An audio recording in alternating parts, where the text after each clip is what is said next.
তবে কি নিহত হয়েছেন ইসরায়েলের প্রেসিডেন্ট নেতানিয়াহু? এমনটাই দাবি করছেন ইরানের জনপ্রিয় গণমাধ্যম ইরান নিউজ।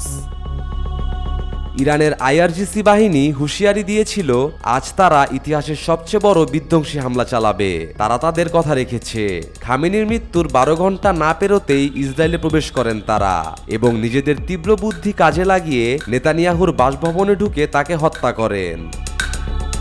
মুসলিম বিশ্বের সবাই এটা শুনে খুবই খুশি হয়েছেন। পবিত্র রমজান মাসকে ঘিরে মুসলিমদের মনে এক অন্যরকম আনন্দ থাকে। তবে এবার যেন খামেনির মৃত্যুতে পুরো বিশ্ব থমকে গেছে। কিন্তু অপরদিকে ইহুদি সম্রাট নেতানিয়াহুর মৃত্যুর খবর যেন তাদের কাটা জায়গায় ব্যান্ডেজ লাগিয়ে দেয়।